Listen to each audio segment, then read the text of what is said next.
So hello there guys, I am Renz and this is a tutorial, basic tutorial only, on how I draw an eye or facial feature in our face.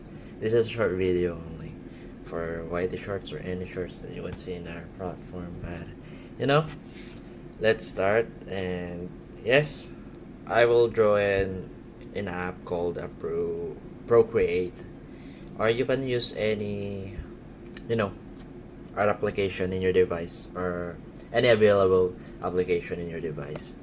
So let's start by, untitled artwork. So in here, this is a default canvas of Procreate. So I use pencil because it is the most common way to draw or sketch any object that you would see. Oh, sorry, let's change the color into black. There you go. So let's start. So as you can see dito, I'm starting to draw the arc of the eye. Just draw it casually, or normally how you draw it. Pinapakita ko lang dito on how to, have the fundamentals, or how to, I'm not that expert on about teaching how to draw, but if you have the experience, you will get it easy, and it is so easy peasy on you if you have the experience to draw, especially in Procreate or digital art. So here, mas inuna ko yung eyelashes because it is the one who gives life in our eye. Yeah, it's not about perfections, but as long as nire-represent niya yung mata or yung eyelashes, siguro, yun nga, mas magigets mo, or it will pop out naturally that it is an eye. It is an eye, sorry. Yan lang. Diba, napakasimple as you can see. Talagang, it's like just scribbling. Here, diba? As you can see here, nakita na natin agad kung ano yung mata. Diba?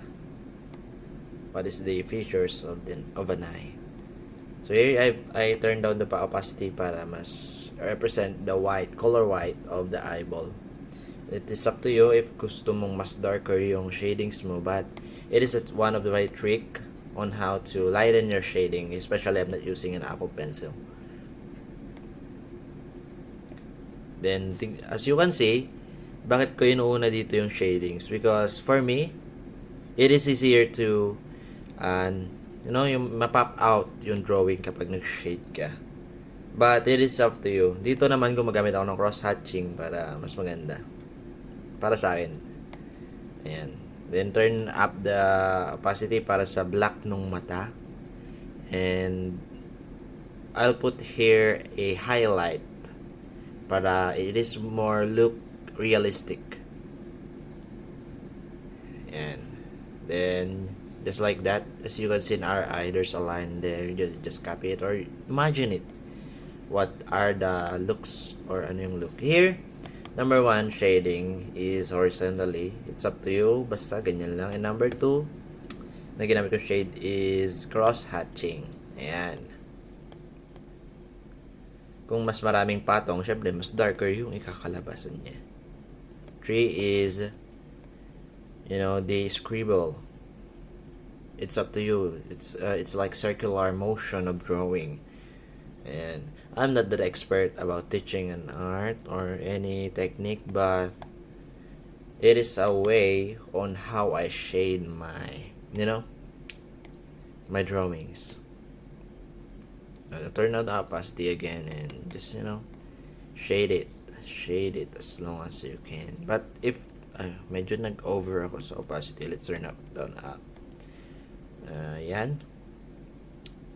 Here, as you can see, lumalabas na yung features of an eye sa drawing natin, and it is more look, pleasing like before, because it is the trick of shading your drawing. The trick na if the more you shade, it will pop out naturally. Any shading technique will apply into this. Nasa inyo paano kayo mag-shade, and that's how I shade an eye. So yan lang, finalize lang natin then it's na. Yeah, so you want to see I'm using circular motion in here. Circular motion. Para mag-pop out lalo yung mata. And, hair sandal in the upper area of an eye. So that's all. So thank you for watching, guys. And please subscribe if you know, being interesting or you want to learn an art or any, sana may naiwan sa inyo or anything na naituro ko sa inyo. And here, in-smudge ko lang siya. Then there you go. It is technique. If you want to smudge the drawing, it more look soft. And that's all, guys. Sana may natutunan kayo kahit konti man lang. And thank you. See you in next video.